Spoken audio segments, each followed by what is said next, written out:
Hello, very great good morning, students. So, you all are welcome to this online video of social studies where we were discussing our ongoing chapter number 9, which was fundamental rights, fundamental duties, and directive principles of the state policy. Until now, students, हमने देखा कि chapter का introduction क्या था, the human rights, the meaning of the human rights, the fundamental rights, and two of our basic and the fundamental rights, which was the right to equality and right to freedom. आज हम discuss करने वाले हैं right against exploitation के ऊपर. अब अगर हम बात करें, एक्सप्लॉयटेशन का मीनिंग होता है शोषण. तो हर एक सिटीज़न को ये राइट दिया जाता है कि उसका प्रोटेक्शन हो शोषण के खिलाफ.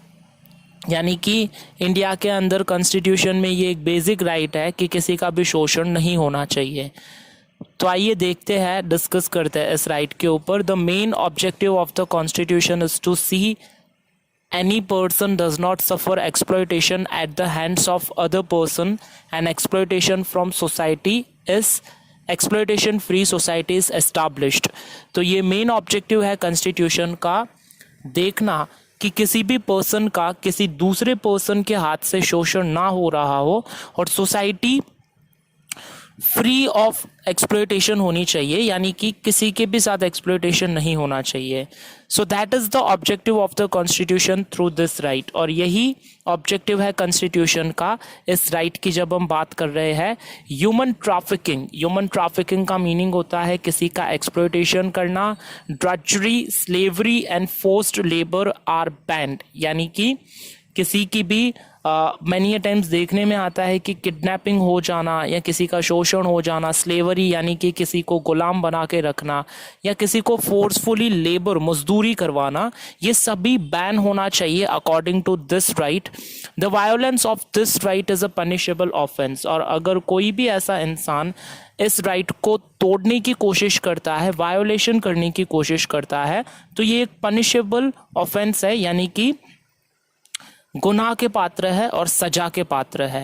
Now illegal trade of the children and women, forced labour और imposed slavery, work without pay and old drudgery system has to be ended through this right. और अगर हम इस राइट की बात करें तो इलीगल ट्रेड, बच्चों को जो बेचा जाता है मार्केट के अंदर, या फिर illegal trade of the woman also, किसी को फोर्सफुली लेबर पे रखना या किसी से स्लेवरी, गुलामी करना, ये सभी सिस्टम पूरी तरह से बैन हो जानी चाहिए, एबॉलिश हो जानी चाहिए.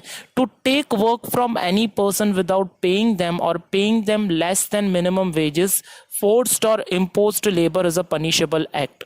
तो इस एक्ट के अकॉर्डिंगली अगर किसी इंसान से हम काम ले रहे हैं और उसे पे नहीं कर रहे हैं, पैसे नहीं दे रहे हैं, या फिर अगर उसे पैसे दे भी रहे हैं, पे भी कर रहे हैं, तो जितना मिलना चाहिए उसे, उससे कहीं ज़्यादा कम हम उसे पे कर रहे हैं, यानी कि मिनिमम वेजेस पे कर रहे हैं, या फोर्सफुली उसे इम्पोज कर रहे हैं कोई काम करवाने के लिए, तो ये टोटली एक पनिशेबल एक्ट है, यानी कि सज़ा के पात्र है.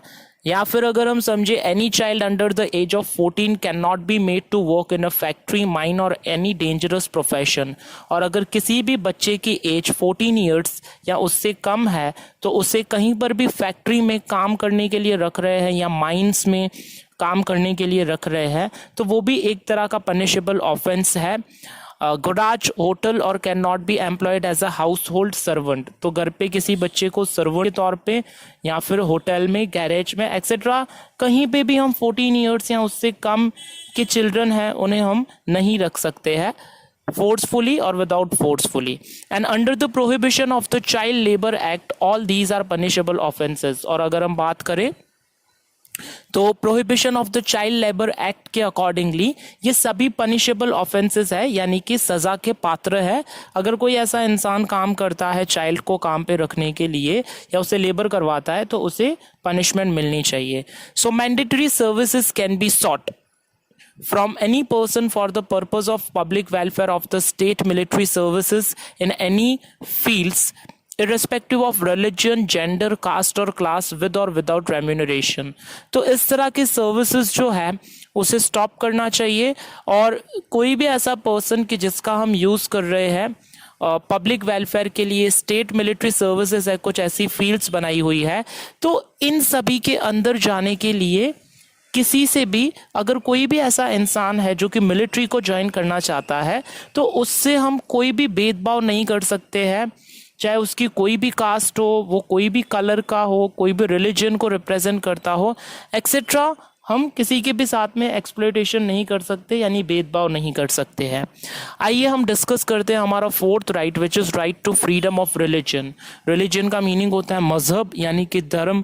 तो इंडिया के अंदर टोटली सभी सिटीजन्स को ये फ्रीडम है कि वो चाहे तो किसी भी धर्म को या किसी भी रिलीजन को प्रैक्टिस कर सकते हैं। So any citizen of India can follow any religion of choice, can promote and propagate the same is mentioned in the provisions of the Constitution of India। हर एक सिटीजन के पास में ये अधिकार है कि वो अपने धर्म को या अपने मजहब को खुद चूज कर सकता है without any kind of the intervention, किसी भी तरह की दखल अंदाजी के बिना। But this right is to be enjoyed within a permissible limit so that it does not affect the freedom of public administration, morality and health of the society। पर इस राइट का इस्तेमाल, यूज उस तरह से करना है कि किसी भी इंसान की फ्रीडम को असर नहीं होना चाहिए, पब्लिक एडमिनिस्ट्रेशन को असर नहीं होना चाहिए, या मोरालिटी, जो मोरल वैल्यूज़ बनाई गई है सोसाइटी के, उसके खिलाफ नहीं होना चाहिए, और हेल्दी सोसाइटी बनी रहे तो रिलीजन भी हमें उस रूल्स एंड रेगुलेशंस के अंडर में ही चूज करने का अधिकार मिलता है। द रिलीजियस गैदरिंग्स, ऑफरिंग्स और prayers are not included in this. और अगर हम बात करें तो रिलीजियस गैदरिंग्स, यानी बहुत बार जो सामाजिक गैदरिंग होती है, फेस्टिवल्स होती है, तो उनके अंदर ये जो राइट दिया जाता है वो इंक्लूड नहीं कर सकता है। और next one is but this right is enjoyed within permissible limit. इस राइट को इंजॉय हम permissible up to the certain extent ही कर सकते हैं।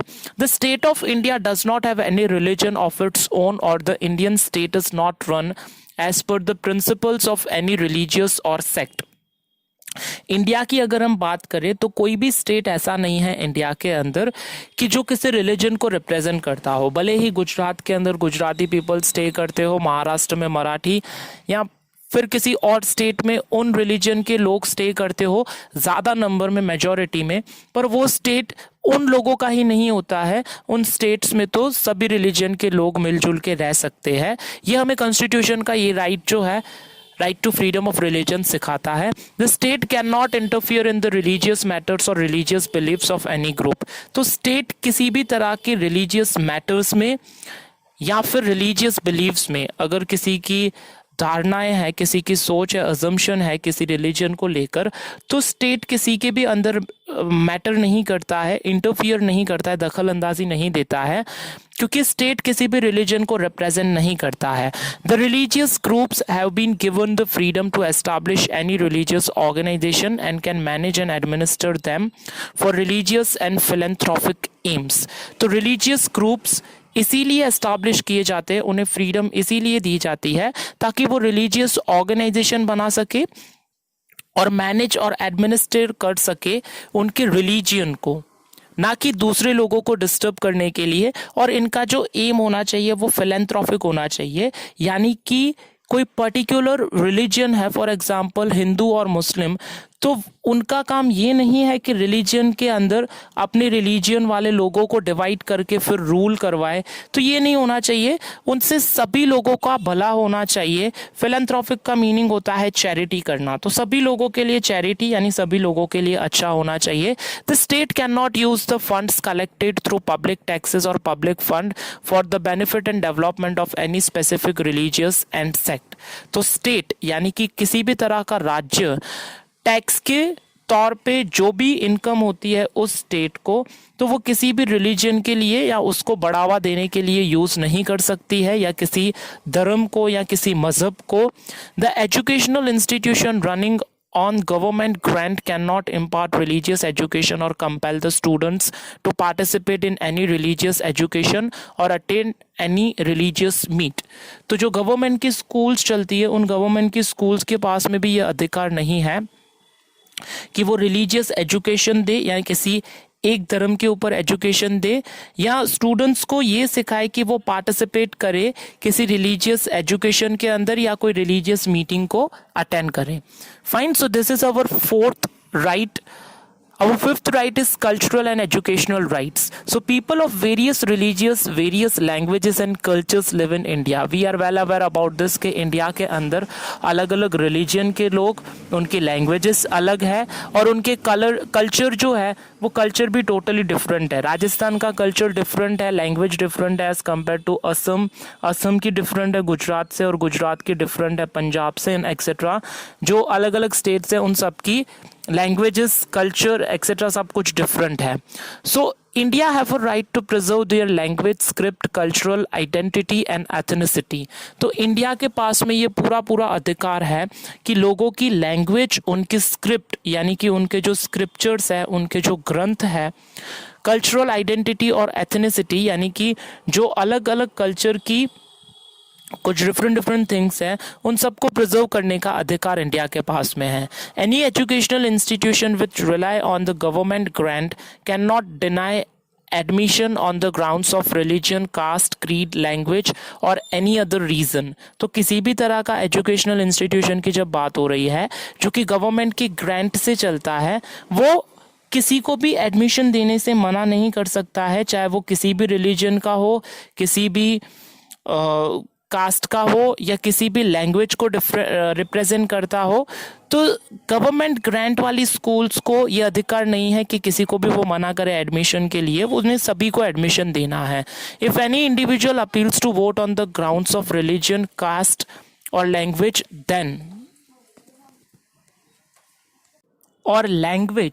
then it is considered as a malpractice as per Act 123(3).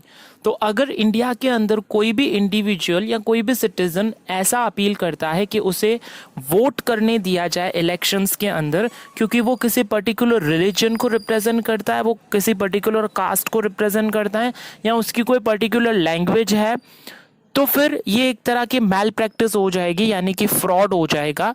Because यहाँ पे उसे वोटिंग करने दिया जा रहा है not on the basis of the citizenship but on the basis of the language, caste and etcetera, वो किस बैकग्राउंड से रिप्रेजेंट करता है. तो एज पर द एक्ट 123 ये एक तरह की मैल प्रैक्टिस हुई, यानी कि न वोट करने के अंदर, न किसी बच्चे को स्कूल में एडमिशन देने के अंदर किसी की भी रिलीजन या किसी की भी लैंग्वेज को हमें नहीं देखना है, बजाय इसके हमें ये देखना है कि वो सिटीजन ऑफ द इंडिया होना चाहिए simply. So any of the state can frame a law and provide the right to its citizen to form and manage any of the educational institution based on the culture और linguistic minority. तो हर एक तरह का state जो है वो law बनाता है, यानी कायदा बनाता है, और वो राइट देता है अपने सिटीजन को कि वो अपनी अलग से लेकर एक एजुकेशनल इंस्टीट्यूशन अगर उन्हें फॉर्म करनी है उनके कल्चर को प्रोटेक्ट करने के लिए या उनकी लिंग्विस्टिक माइनॉरिटी को प्रोटेक्ट करने के लिए, तो वो कर सकते हैं. इसमें कोई प्रॉब्लम नहीं है, गवर्नमेंट इसमें मना नहीं करती है. The state shall not form and manage any of the educational institution based on the The state shall not discriminate in giving educational grants or educational scholarship from the state fund to any of the linguistic or religious minority institution.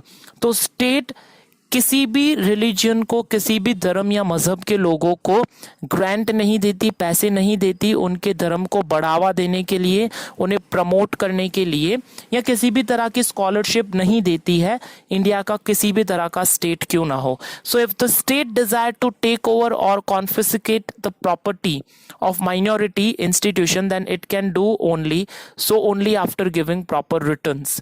तो अगर state किसी minority culture की property ले रही है या minority institutions की property ले रही है, तो उन्हें प्रॉपर रिटर्न देना है और तभी जाके वो दे सकती है. जो माइनॉरिटी वाले लोग हैं वो उन गवर्नमेंट को अपनी प्रॉपर्टी हैंड ओवर कर सकते हैं. In this way important provision in context of education institution have been made in the constitution.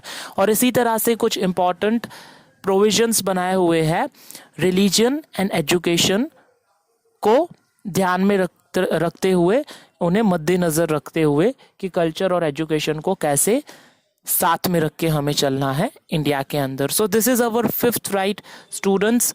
So thank you for watching the video. In our next video we'll discuss the next right. Until then, very goodbye.